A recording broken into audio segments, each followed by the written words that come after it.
O que você entendeu do final desse episódio? Vamos lá.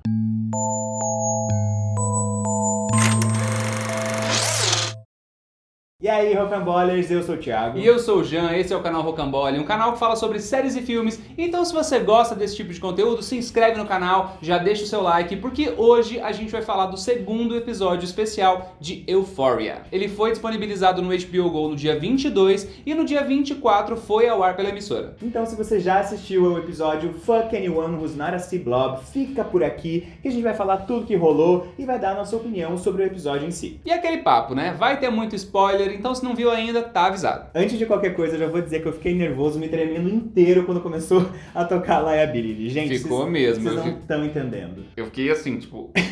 Eu sou muito fã da Lorde. Fora que a música em si diz muito sobre a Jules e sobre o que ela tá sentindo, né? Demais, a música inteira é muito significativa, mas tem uma frase que me pegou ainda mais. A verdade é que eu sou um brinquedo que as pessoas aproveitam até que todos os truques não funcionem mais. Então elas se cansam de mim. Isso se relaciona muito com a entrega da Jules pro amor e pro sexo principalmente. E como ela se sente em relação a isso agora. Assim como o episódio da Rue, esse passou por vários assuntos e fez a gente se aproximar demais da mente e dos sentimentos da Jules. O que é incrível, né? Porque foi falado muito sobre as atitudes dela na primeira temporada. Só que no fim das contas, a gente não conhecia mesmo a perspectiva da Jules. A gente tava vendo muito mais como as coisas batiam pra Rue. E aí cai a cara de muita gente que tava julgando a Rue, né? Chamando ela de egoísta, de egocêntrica, insensível, não tem nada disso. Ela tem muitas dores e nesse episódio a gente conseguiu entender de fato o que realmente estava rolando. E já no início da terapia ela fala sobre parar com os hormônios. O que a gente pode entender disso? Eu acho que muita gente está interpretando como se ela estivesse pensando em destransicionar. E pra mim, não é sobre isso. Não mesmo. Ela tá se questionando em relação à necessidade de cumprir uma exigência da sociedade, de fazer parte dessa lógica binária, de se encaixar principalmente no que os homens esperam dela. Exatamente, ela é uma mulher e isso não tá em discussão, com ou sem hormônios. Porque uma pessoa trans não depende necessariamente dos hormônios, eles são uma opção. E nesse processo de autoconhecimento, talvez a Jules entenda que ela, especificamente ela, não precisa dos hormônios.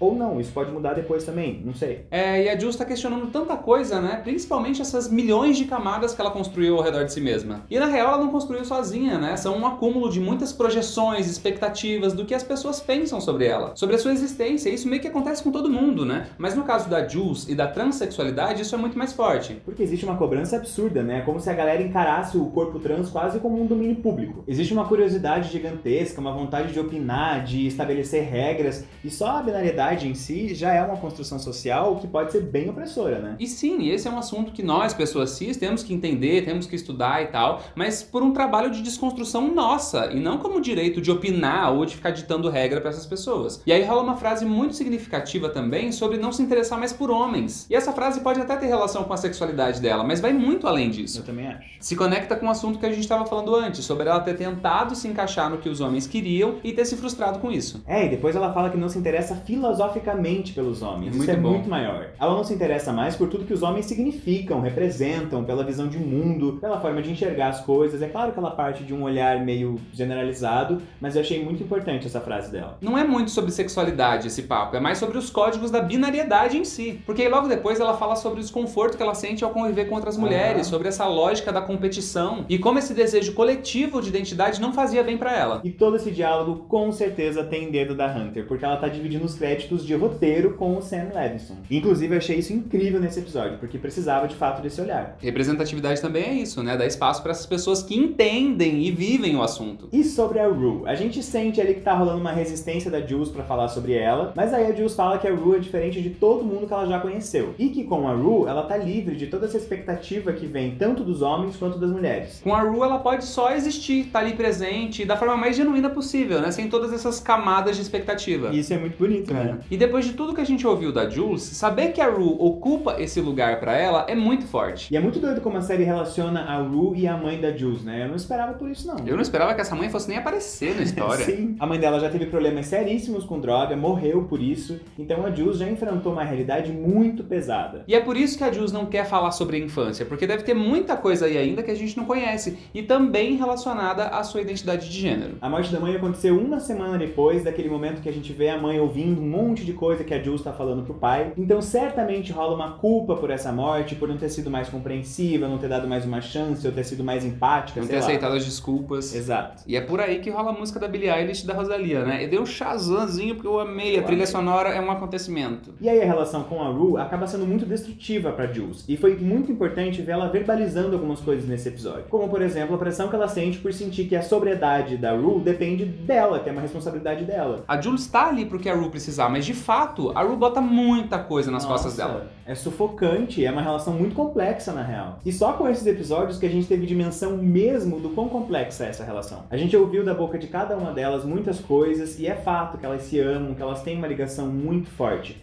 Mas diante de todos os traumas que elas têm e até da idade dela, de certa maneira, essa relação pode ainda ser muito problemática. E a primeira pergunta da psicóloga é sobre a fuga, que aconteceu lá no final da primeira temporada e que afetou muito a trajetória da Rue. Então por que a Jules fugiu? Ao longo desse episódio, a gente vai juntando as pecinhas e entendendo que tem relação com tudo isso que a gente já falou, com a morte da mãe, com o vício da Rue, ou seja, ela tava pra explodir. Ela tava em pânico, achando que ia morrer, e foi uma fuga, na verdade, pra continuar viva, pra respirar um pouco, né? Aí quando ela fala entre a distância entre pensar e se ferir e querer se ferir, aí diz que essa distância tá diminuindo, é uma prova de que ela tem consciência do que tá rolando com ela, mas que ela precisa de ajuda urgente. E assim como em outros momentos de Euphoria, esse episódio também mistura muita fantasia com realidade. Ai, o que eu acho incrível, sabia? Isso acontece muito nas cenas de sexo com o Tyler, que na real é um perfil fake do Nate. A relação deles foi online o tempo todo, e tudo que a gente vê nesse episódio, na verdade, não passa de uma idealização da Jules sobre quem era o Tyler, como seria esse sexo deles e tudo mais. E ela diz que esse foi o melhor sexo da sua vida. E que cena quente, né? Eu achei muito bonita também. Quando mescla a imaginação dela com a masturbação embaixo do lençol, é incrível. A montagem é sensacional, a trilha é catártica demais, é realmente uma sequência impactante. E essa cena representa as utopias adolescentes, a imaginação que parece ser mais forte do que tudo. E a série conseguiu trazer essa energia meio fantástica, com as escolhas de planos, os elementos todos que você já falou. E é isso, não é regra, claro, mas essas realidades inventadas são muito comuns nessa fase da vida. E sabe um momento que me marcou muito nesse episódio? Quando o Tyler fala, não olhe na minha cara, e coloca a mão no rosto da Jules. Isso dentro desse imaginário dela tem um significado tão grande, porque representa todas essas relações que ela teve com esses homens que não queriam ser vistos com ela, que não queriam ser reconhecidos. É uma metáfora para a própria relação com o Nate, na real. E ela fala também porque não tem fotos da gente. Isso é um trauma das relações, como ela sempre é marginalizada, escondida, é sempre a vergonha que não deve ser mostrada. Se você vai a fundo no significado de todas as imagens criadas nesse episódio, de tudo que é falado, é realmente muito pesado. E nossa, eu fiquei um pouco confuso nessas cenas de sexo,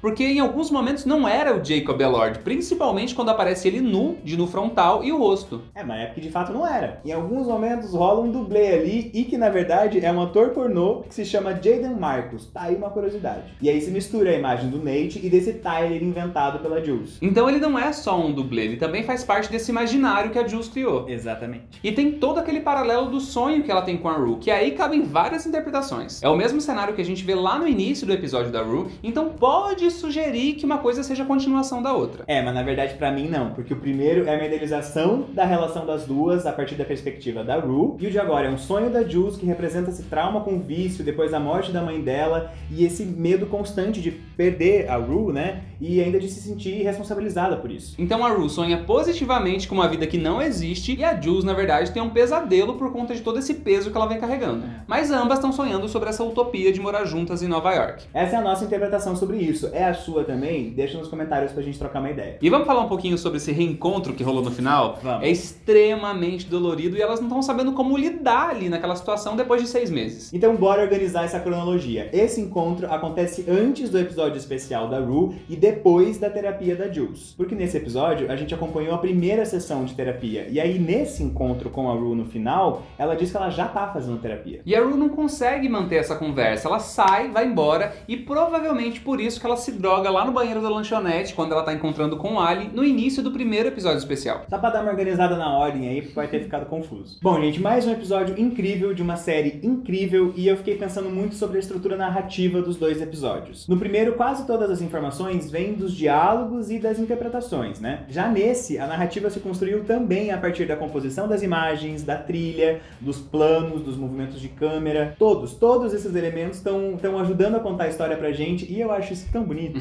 Eu sempre digo que eu acho que Euphoria sabe mesclar ali a técnica perfeita com uma sensibilidade criativa e artística que é muito rara. E essas escolhas narrativas também dizem muito sobre a personalidade de cada uma das protagonistas. Eu amei do começo ao fim. Fora isso, Hunter, você é uma estrela. Nossa, que velho falando isso. Às vezes a gente tem que aceitar só o que a gente é, né? Eu, depois do primeiro episódio e de toda aquela entrega da Zendaya, fiquei com receio de umas coisas, de como seria essa segunda parte. E se fosse na mesma vibe, será que a Hunter ia dar conta? Porque ela não era atriz antes de Euphoria. Mas foi o episódio começar pra todas essas dúvidas sumirem. Porque, minha gente, que talento é esse? Muita entrega, muita emoção e, na real, eu fiquei muito mais mexido com o episódio da Jules do que o da Rue. Essa mistura de linhas temporais, imaginação, vida real, deixaram o episódio extremamente interessante e dramático. E eu adoro um drama, né? Então, amei. É isso, gente. Chegamos ao fim do nosso vídeo. Obrigado por ter assistido até aqui. Vamos trocar uma ideia aí sobre Euphoria, sobre tudo que a gente viu nesses 2 episódios especiais. E se você não fez isso ainda, por favor, se inscreve nesse canal, dá um like no vídeo, ativa o sininho pra receber notificação. E deixa aqui nos comentários o que você achou dessa segunda parte de Euphoria. Vamos bater um papo. Até o próximo. Tchau!